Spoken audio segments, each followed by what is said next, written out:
Good morning, students. So today we will discuss about the chapter biological classification. In the last lecture, uh, we had given some introduction about biological classification, and today we will discuss about kingdom Monera. पिछले lecture में हम लोगों ने जब इसको शुरू किया था तो हमने साइंटिस्ट के बारे में बताया था कि किस किस साइंटिस्ट ने टू किंगडम क्लासिफिकेशन या थ्री किंगडम क्लासिफिकेशन दी है. In the next lecture, we had discussed about R.H. Whitaker's five kingdom classification and just introduction about kingdom Monera. So today we will discuss about kingdom Monera. And as you know, what is kingdom Monera? Kingdom Monera is all about prokaryotic unicellular organisms. Pro means primitive, carry means nucleus. Means they do have primitive type of nucleus. They do not have any definite nucleus as eukaryotes have, and these are of course unicellular, made of a single cell. They do not have double membrane organelles like mitochondria, chloroplast, endoplasmic reticulum, Golgi bodies, etc. They do not have any of these. And as you know, the simplest structural organization, but they do perform complex functions क्योंकि उन्हें within एक cell के अंदर ही सारे metabolic functions जो है वो perform करने पड़ते हैं. So structurally it is simplest organization, but when it comes to perform functions, they perform very complex functions within a single cell. Okay, so fine. So in this kingdom, this kingdom Monera includes Archaebacteria. Archaebacteria, which is most primitive type of bacteria and exist in most extreme conditions on earth.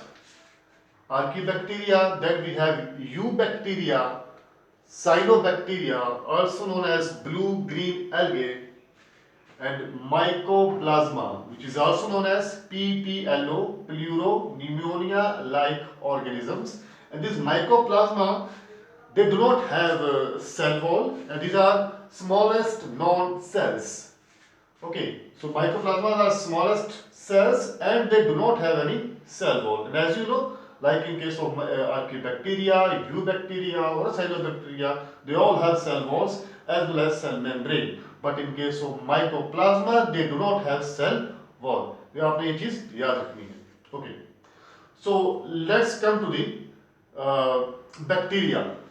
So we will begin with the shape of bacteria. What is the shape of bacteria? और जैसा कि आप लोगों को पता है कि there are trillions of microorganisms around us. कुछ हद तक हम एक्सप्लोर कर चुके हैं और हमें अभी बहुत चीजें एक्सप्लोर भी करनी है, डिस्कवर करनी है when it comes to microorganisms. So जब हम शेप की बात करते हैं कि there are some different shapes in bacteria, in monerans. So when it comes to shape, we have the circular one, the circular shape of bacteria. ये देखिए, circular shape of bacteria, and this circular shaped bacteria is known as cocci, C-O-C-C-I, cocci. When it is oval shaped, it is known as bacilla or bacillus. ठीक है, आपने उसको ढंग से याद करना है. When it is in circular shape, it is known as cocci, C-O-C-C-I. When it is in oval shape, known as bacilla or bacillus. Comma shaped is known as Vibrio, V-I-B-R-I-O, Vibrio. Spiral shaped is Spiruline or Spiriculum, and this branch shaped is Mycelial. तो आपके पास ये अलग अलग shape के bacterias है. Circular one, bacillus और bacilli, oval one, comma shaped vibrio, spirillum spiral shaped, and mycelial, okay, the branch shaped bacteria. So among these bacterium shape, most common shape is this circular shaped cocci is the most common bacteria we find around us. तो यहाँ पे देखिए, अगर दो circular shaped cocci bacteria एक साथ align है तो हम उन्हें क्या बोलते हैं? डिप्लोकोकस. Di means two. अगर दो आपस में कोकाई बैक्टीरिया साथ में अटैच्ड है तो they are diplococcus. If they do form a chain of more than 2 cocci bacteria, अगर वो दो से ज्यादा कोकाई सर्कुलर शेप्ड बैक्टीरिया एक सिंगल चेन फॉर्म करते हैं तब उन्हें हम क्या बोलते हैं? Streptococcus. If they do form a cluster like shape like this, a cluster like shape, then they are known as Staphylococcus. Staphylococcus. तो इस तरह से आपने इनके नाम याद रखने हैं. Diplococcus, Streptococcus in a single chain and in a cluster shaped Staphylococcus. Okay, fine. So it's all about the shape of bacteria, circular, comma shaped, bacillus, spiral, mycelial, whatever. Most common is the circular shape. Diplococcus, streptococcus and staphylococcus. ये आपको मैंने समझा दिया, इसको अपने ढंग से इस चीज को याद कर लेना है. So let's move to the another structure we find in bacterial diagram. That structure is flagella. And as you know, flagella is a locomotory organ, helps in the locomotion, helps in the movement of bacterial body. So in case of flagella, there are two cases. If a bacteria have flagella or bacteria does not have any flagella, या तो एक bacterial body के पास flagella है for locomotion या उस bacterial body के पास कोई भी फ्लैजिला नहीं है. दो ही सिचुएशंस यहाँ पे हो सकती हैं.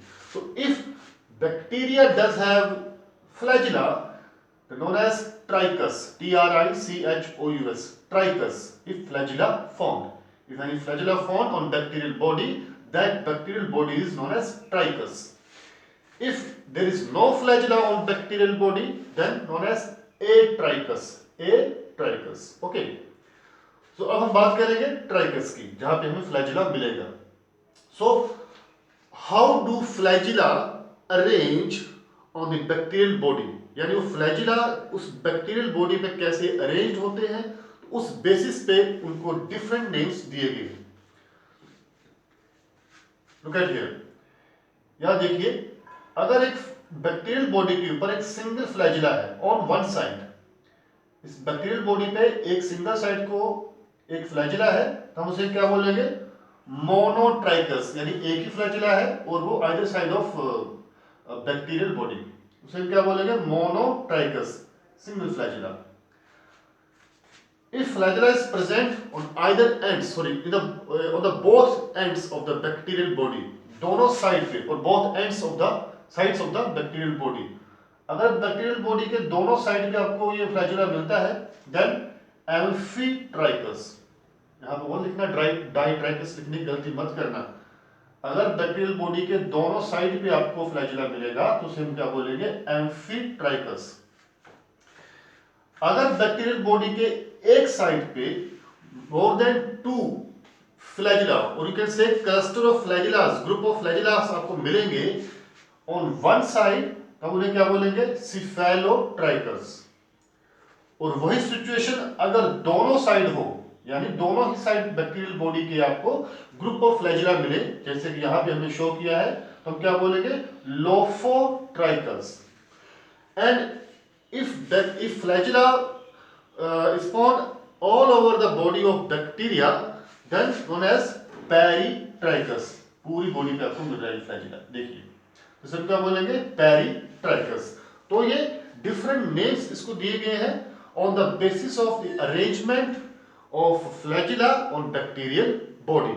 Monotrichus, amphitrichus, cephalotrichus, lophotrichus and peritrichus. So let's move to the structure of flagella. ये structure of flagella कैसे बनता है?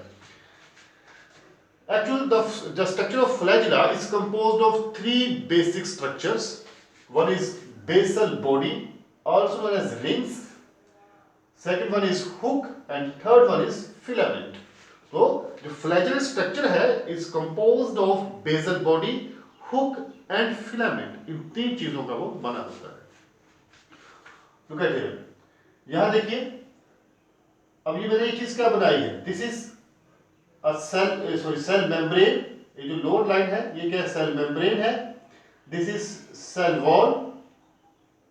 ओके, सो इस सेल वॉल और सेल मेम्ब्रेन के बीच में यहां देखिए these are two rings, दोनों रिंग्स है ये, these are two rings and these two rings are get connected with the help of this rod, vertical shaped vertical rod। इस vertical rod की वजह से ये दोनों रिंग्स आपस में ये well connected है और यहीं से ये देखिए further elongation or extension of this rod is modified into hook। ये hook बन जाएगा यहाँ पे और इसी हुक से from this hook what is originated flagellar body. यहां देखिए ये filament is originated from this hook, ये फिलामेंट यहां से ओरिजिनेटेड हुआ and this filament is made of globular proteins named flagellin protein. Flagellin protein का ये फिलामेंट बना होता है। तो we have these two rings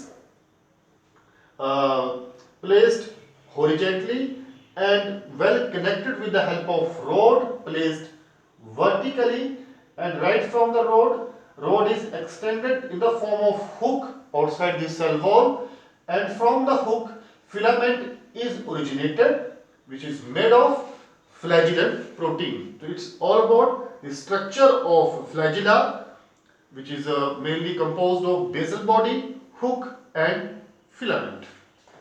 okay, so at last इस लेक्चर में हम लोग आएंगे अबाउट ग्राम स्टेनिंग। आप लोगों ने पढ़ रखा है शायद in case of 8th class 9th class, what is gram positive bacteria, what is gram negative bacteria.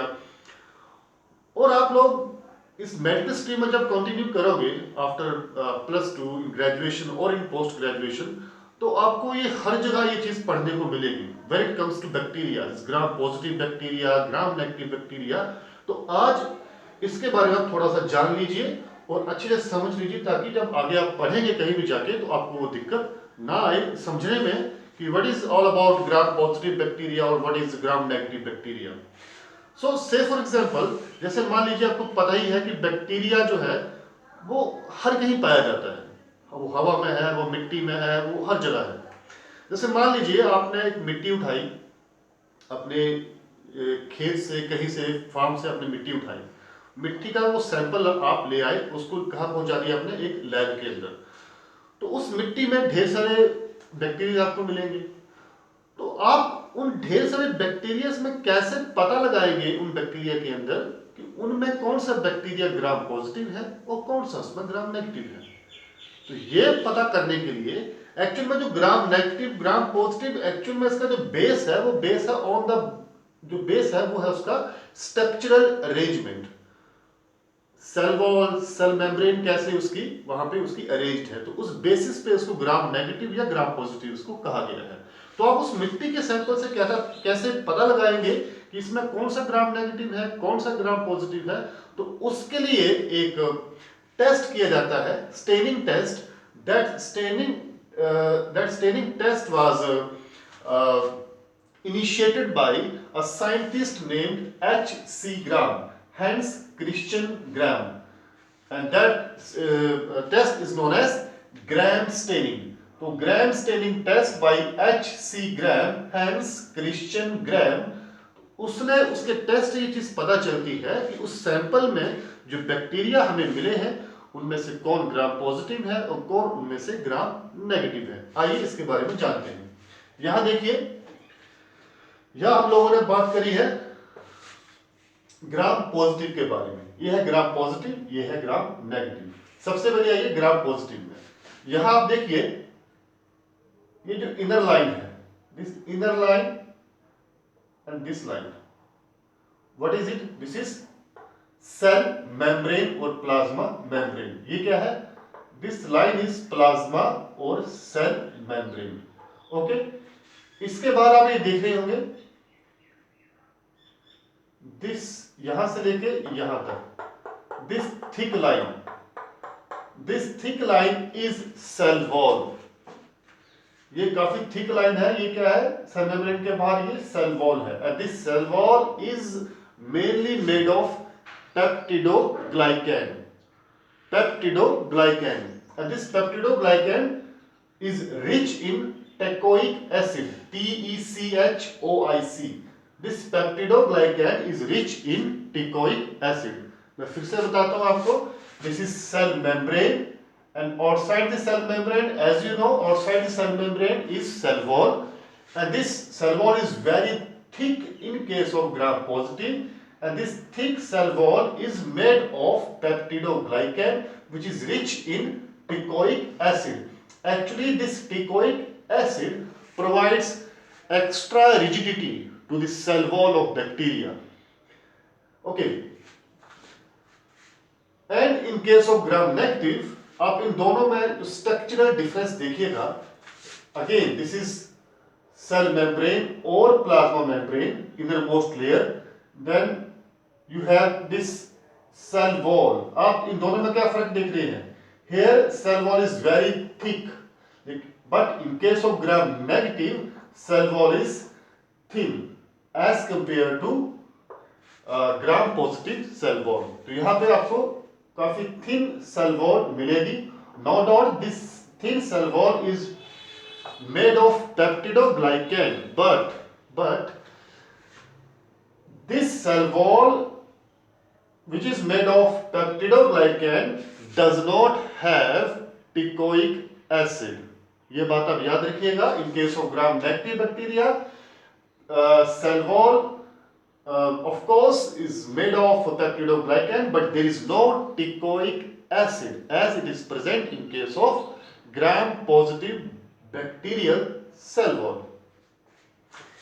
और आप एक चीज और देख रहे होंगे, जो चीज आपको यहां नहीं मिलेगी in case of gram positive, इस सेल वॉल के बाहर भी एक लेयर है, ये देखिए, another layer is present outside the cell wall. This layer is made of lipoproteins,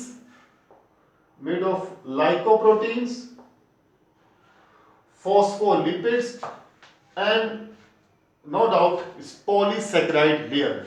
So this outer lipoprotein, phospholipid, polysaccharide layer is present outside the cell wall of gram negative bacteria.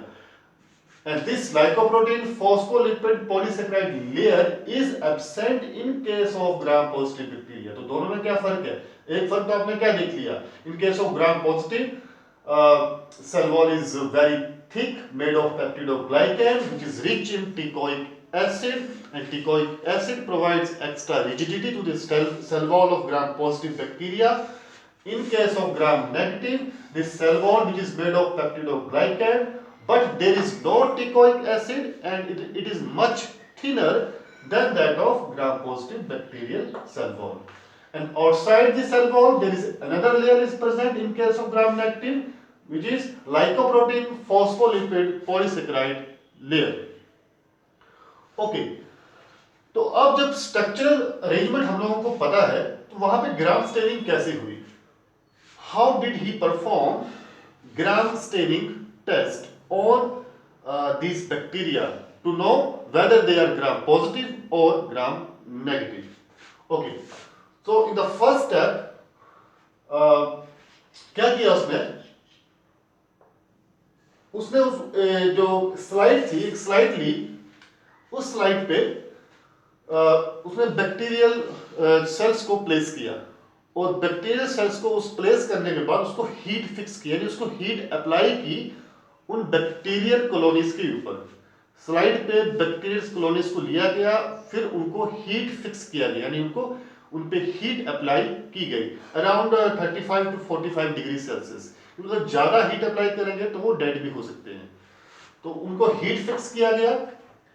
Heat fix करने के बाद crystal violet die, एक ये die होती है, एक chemical है ये, जैसे crystal violet dye to impart colour, यानी एक कलर देने के लिए, ताकि उसे अच्छे से ऑब्जर्व किया जा सके किसी भी चीज को.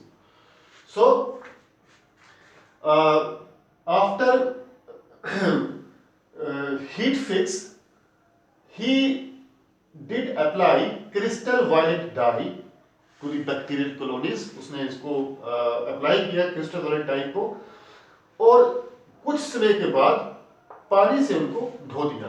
यानी जो स्लाइड थी, स्लाइड के ऊपर बैक्टीरियल कॉलोनीज थी, उनको पहले हीट फिक्स किया. हीट फिक्स कैंडल के ऊपर कर लीजिए, चाहे हमारे पास और भी इंस्ट्रूमेंट्स होते हैं लैब्स के अंदर.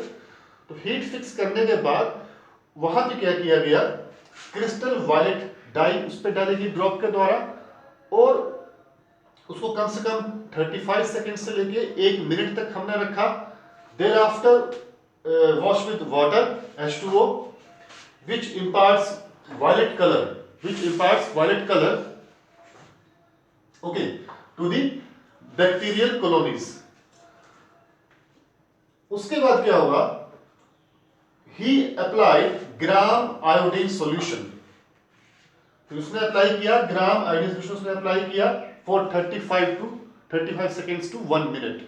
वो अप्लाई करने के बाद 90% एसीटोन और अल्कोहल से इसको वॉश किया गया. ये सब करने के बाद क्या हुआ, सारी की सारी जो बैक्टीरियल कॉलोनीज थी, उनमें से कुछ एक जो बैक्टीरिया थे, उनमें जो वायलेट कलर था वो तो रिटेन हो गया, यानी उसमें वायलेट कलर बचा रहा, और वो कुछ कॉलोनीज जो है वो वायलेट कलर्स की हो गई. लेकिन कुछ कॉलोनीज बैक्टीरिया की ऐसी थी जिनमें की जो वो वायलेट कलर की नहीं रह सकी, और कुछ समय के बाद वो क्रिस्टल क्लियर हो गई पहले जैसी, कि उनके पास कोई भी कलर नहीं रहा. वजह क्या रही उसकी, रीजन ये था कि जो क्रिस्टल वायलेट डाई थी और ग्राम आयोडीन सॉल्यूशन था, इसको टेकअप कर लेता है पेप्टिडोग्लाइकैन लेयर. यानी ये अपने अंदर क्रिस्टल वायलेट डाई और ग्राम आयोडीन सॉल्यूशन को ये एब्जॉर्ब कर लेगी, ये पेप्टिडोग्लाइकैन सेल वॉल की लेयर. इस वजह से ये जो बैक्टीरिया होगा, अगर वो ग्राम पॉजिटिव होगा तो वो कैसा अपेयर होगा, वायलेट कलर का हमारे सामने. वजह क्योंकि इस पेप्टिडोग्लाइकैन सेल वॉल ने क्या किया, क्रिस्टल वायलेट डाई और ग्राम आयोडीन सॉल्यूशन को एब्जॉर्ब कर लिया अपने अंदर. इस वजह से हमें वो वायलेट कलर का अपेयर हुआ. लेकिन in case of gram negative, अगर वो ग्राम नेगेटिव बैक्टीरिया थे तो क्या हुआ, इस पेप्टिडोग्लाइकैन लेयर जो कि क्रिस्टल वायलेट और ग्राम आयोडीन सॉल्यूशन को एब्जॉर्ब कर रही थी, उसके बाहर एक और लेयर है, this lipoprotein phospholipid polysaccharide layer. तो इस लेयर के प्रेजेंट होने की वजह से this bacteria can not absorb crystal violet dye और ग्राम आयोडीन सॉल्यूशन. वो उनको एब्जॉर्ब नहीं कर पाया, क्योंकि बाहर ये लेयर बैठी है जो कि इन दोनों डाइस को, सॉल्यूशंस को अंदर नहीं जाने देगी इस पेप्टिडोग्लाइकैन सेल वॉल लेयर के पास. जिस वजह से क्या हुआ, वो वायलेट कलर जो था, वो जो पर्पल कलर जो था वो इंपार्ट नहीं हो पाया, और वो कैसा कैसा रहा, जैसा कलर था नेचुरली क्रिस्टल क्लियर कलर, वैसा का वैसा ही रहा उस कलर, उसका बैक्टीरिया का. तो इस तरह से उन्होंने पता किया. फर्दर और जरा कंफर्म करने के लिए क्या किया गया, सैफरनिन डाई से उसको ट्रीट किया गया, क्योंकि यहां तो हमें पता चल गया कि जी ये ग्राम पॉजिटिव है क्योंकि इसने कलर रिटेन कर लिया इस सेल वॉल ने. यहां वो कलर रिटेन नहीं कर पाया because of this outer layer present outside the cell wall. लेकिन फिर भी कंफर्म करने के लिए उसको सैफरनिन डाई से फिर से हम लोग ट्रीट करते हैं. और जब सैफरनिन डाई से उसको ट्रीट करते हैं, तो जो सैफरनिन है actually that safranin is absorbed by this lipoprotein phospholipid polysaccharide layer. ये लेयर उसको absorb कर लेती है सैफरनिन को, और जब वो सैफरनिन को absorb करती है, रेड कलर जो है वो अपीयर होता है. जैसे वो रेड कलर अपीयर होगा, वहां से बिल्कुल कंफर्मेशन हो जाती है कि this bacteria is gram negative bacteria. Okay, so ये आपको समझ आ गया होगा. कोई डाउट होगा तो आप कमेंट सेक्शन में अपने डाउट लिख सकते हैं, या आप मेरे इंडिविजुअल व्हाट्सएप नंबर पे आप डाउट्स पूछ सकते हैं रिगार्डिंग दिस ग्राम पॉजिटिव और ग्राम नेगेटिव बैक्टीरिया. इसके अलावा जब भी बात होती है कि दोनों ग्राम पॉजिटिव या ग्राम नेगेटिव में से ज्यादा जो पैथोजेनिसिटी जो होती है, ज्यादा पैथोजेंस किस में पाए जाते हैं, ग्राम पॉजिटिव में या ग्राम नेगेटिव में? तो इसका आंसर है ग्राम नेगेटिव। ज्यादा आपकी इनकी जो पैथोजेनिसिटी ज्यादा है as compare to gram positive में, ग्राम पॉजिटिव से 90 to 95% जो ग्राम नेगेटिव बैक्टीरिया है वो एक पैथोजेंस के रूप में, यानी वो बीमारी पैदा करते हैं, और 90 to 95% जो ग्राम पॉजिटिव बैक्टीरिया है they are non pathogens, they are non pathogens. उसकी वजह यही है, ग्राम नेगेटिव के ज्यादा पैथोजन होने की वजह यही है, this लाइकोप्रोटीन polysaccharide layer which is present outside the cell wall. So in case of any doubt you can ask question in the comment section or on my individual WhatsApp number. Thank you very much.